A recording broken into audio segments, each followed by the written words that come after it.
그때 예수님께서 사도들에게 말씀하셨다. 사람들을 조심하여라. 그들이 너희를 의회에 넘기고 회당에서 채찍질할 것이다. 또 너희는 나 때문에 총독들과 임금들 앞에 끌려가 그들과 다른 민족들에게 증언할 것이다. 사람들이 너희를 넘길 때 어떻게 말할까, 무엇을 말할까 걱정하지 마라. 너희가 무엇을 말해야 할지 그때 너희에게 일러주실 것이다. 사실 말하는 이는 너희가 아니라 너희 안에서 말씀하시는 아버지의 영이시다. 형제가 형제를 넘겨 죽게 하고 아버지가 자식을 그렇게 하며 자식들도 부모를 거슬러 일어나 죽게 할 것이다. 그리고 너희는 내 이름 때문에 모든 사람에게 미움을 받을 것이다. 그러나 끝까지 견디는 이는 구원을 받을 것이다. 주님의 말씀입니다.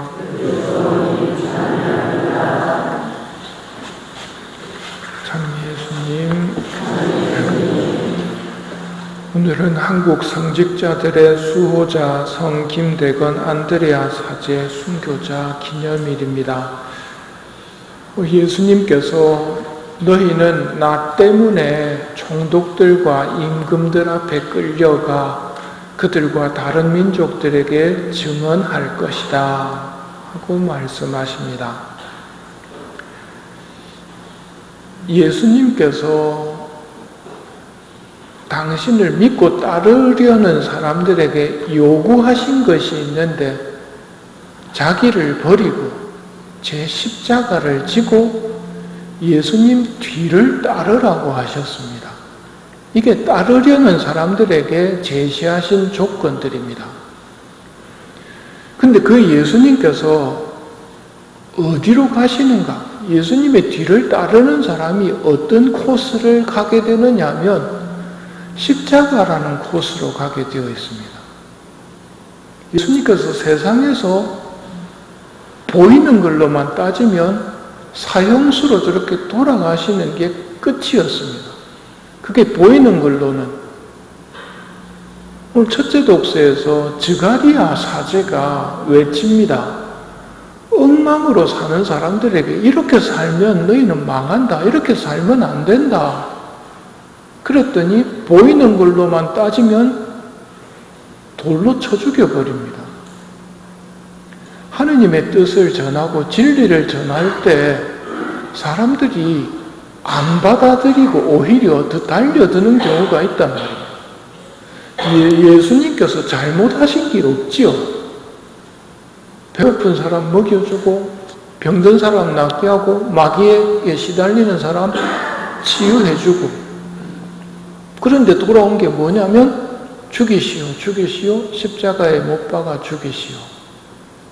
오늘 사도들에게 말씀하십니다. 당신을 믿고 따르려는 사람들에게 당신을 따르면 사람들을 조심해야 될 것이고 사람들 앞에서 내가 신문을 당했듯이 똑같이 너희들도 증언을 해야 될 것이다. 우리는 상관이 없겠습니까? 예수님을 따르려고 한다면 우리도 같은 코스로 가게 되어 있습니다. 만일 길이 편하다면 그거는 예수님의 코스가 아닌지도 모릅니다. 사람들 앞에서 증언을 할 때 걱정하지 말라고는 말씀하십니다. 왜냐하면 그 순간에 예수님께서 떠나시지 않고 우리와 함께 계시다는 약속입니다. 아버지의 영께서 말씀하실 거니까 니들이 무슨 말을 할까 걱정할 필요는 없다고. 성령께서 계시다면 예수님도 계신 것이죠. 예수님의 영이니까요. 함께 십자가의 길을 가는 겁니다.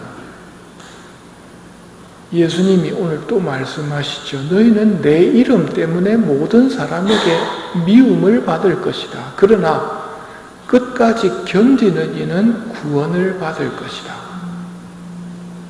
예수님의 뒤를 따르는 길이 좁은 길이고 좁은 문입니다. 그러나 끝까지 견디는 이는 구원을 받을 것이다. 둘째 독서는 이야기합니다. 우리는 그리스도를 통하여 우리가 서 있는 이 은총 속으로 들어올 수 있게 되었습니다. 그리고 하느님의 영광에 참여하리라는 희망을 자랑으로 여깁니다.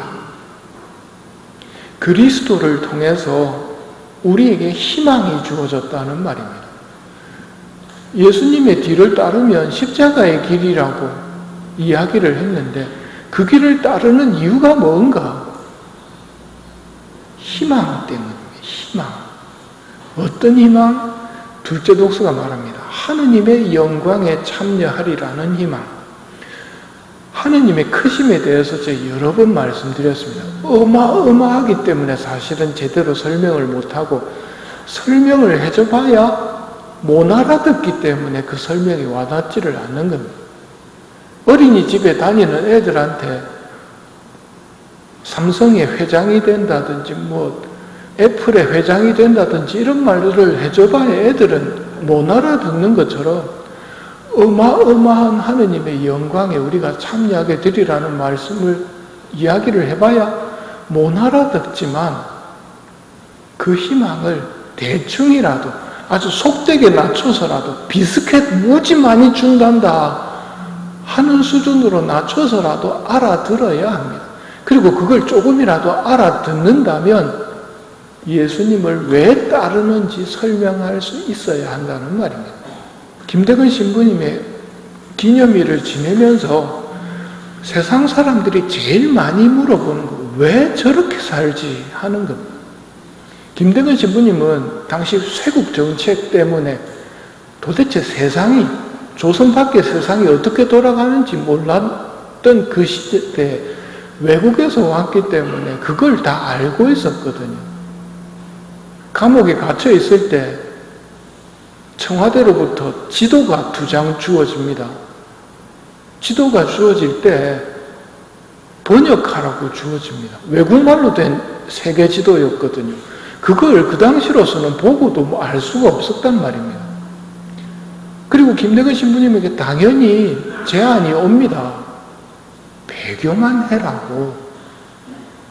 하느님만 포기하면 내가 부귀영화를 약속해 주겠다고. 그런데 죽으신단 말입니다. 왜 그럴까? 출세하려고 사람들은 아둥바둥 하는데 왜 그럴까? 무엇 때문이겠습니까? 우리는 대답할 수 있어야 됩니다. 만일 우리가 대답을 못하고 세상 사람들처럼 왜 그랬을까 하고 있으면 우리 신앙은 뭐가 기초부터 많이 잘못되어 있는 겁니다. 예수님이 하늘나라를 선포하셨습니다. 이게 핵심이고 첫마디였습니다. 하늘나라와 이 세상의 차이점은 이 세상은 지나갑니다.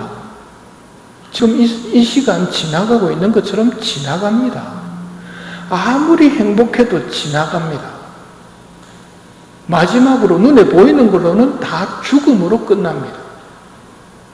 하늘나라는 죽음 너머에 있는 지나가지 않는 세상입니다. 영원한 세상에서 영원한 하느님의 영광에 참여하리라는 희망, 이게 세상 것과 바꾸지 않는 신앙의 가치입니다. 그 선가 있죠. 주 예수 그리스도와 바꿀 수는 없네. 왜 바꿀 수 없습니까? 가치를 아는 사람은 지나가는 것과 지나가지 않는 것을 바꾸지 않습니다. 순간적인 것과 영원한 것을 바꾸지 않습니다. 행복하여라, 마음이 가난한 사람들하고 선포하시는 행복 선언의 마지막이 어떻게 끝이 나느냐면 기뻐하고 즐거워하여라, 너희가 하늘에서 받을 상이 크다 하고 약속하십니다. 지나가지 않는 세상 속에서의 상을 말씀하시지 지나가는 세상 속에서의 상을 말씀하시는 것은 아닙니다. 예수님이 십자가상에서 끝까지 안 내려오셨죠. 끝까지 내려오라는 것이 마귀의 유혹이었습니다. 인간들의 유혹이 그거였습니다. 십자가에서 한번 내려와 보라고. 그럼 내 믿을 거라고. 만일 내려왔다면 지나가는 세상과 지나가지 않는 세상을 막 바꿔버리는 겁니다. 예수님은 내려오시지 않고 영원한 세상을 보여주시면서 그걸 확보하셨습니다. 우리가 따라야 하는 길도 그 길이라는 말입니다. 잠깐 피곤하고 잠깐 힘들고 이것과 영원히 힘든 것 둘 중에 뭘 선택할지 결정해야 됩니다. 세상 사람들이 우리에게는 오늘날 김대근 신부님이 했던 박해를 하지는 않습니다. 하지만 여전히 우리에게 물음은 던집니다. 음욕을 품고 여자를 바라보는 것은 죄라는 주님의 가르침을 실천합니다. 미운 형제들을 용서하고 화해하려고 합니다. 내가 볼 때 들떨어지는 바보 멍청이 같은 사람들 욕하지 않으려고 노력합니다. 왜 그렇습니까? 하늘나라를 위해서이고 참 행복을 위해서이고 악인에게나 선인에게나 햇빛과 비를 내려주시는 하느님을 닮기 위해서입니다. 그 길이 영원한 행복을 차지하는 좁은 문이기 때문입니다. 하늘나라를 쉽게 설명한 비유가 하늘나라는 밭에 숨겨진 보물과 같다는 비유입니다. 하늘나라는 묻혀진 보물, 숨겨진 보물입니다. 그걸 발견한 사람은 두 가지 모습을 취할 수 있습니다. 무시하거나 가진 것을 다 팔아 그 밭을 사서 그 보물을 차지하거나 지나가는 시간 속에서 우리는 이 밭을 살 건지 말 건지 결정하면 됩니다. 그리고 이 아침에 우리가 여기 앉아 있는 이유는 그 밭을 살려고 하기 때문입니다. 그렇다면 오늘 예수님이 하시는 말씀도 거기에 맞게 받아들여야 됩니다. 너희는 내 이름 때문에 모든 사람에게 미움을 받을 것이다. 그러나 끝까지 견디는 이는 구원을 받을 것이다. 내가 견뎌야지 하고 생각하신다면 잘못 생각하시는 겁니다. 우리는 그럴 힘이 없습니다. 주님, 견디고 싶습니다. 견딜 힘을 주십시오. 도와주십시오. 이게 올바른 신앙입니다. 너희는 내 이름 때문에 세상 사람들로부터 비웃음 사고, 조롱 사고, 모범생, 범생이라고 놀림을 당할지도 모릅니다. 하지만 그것은 예수님의 길을 잘 따르고 있다는 표징이기도 합니다. 끝까지 견디는 이는 구원을 받을 것이다.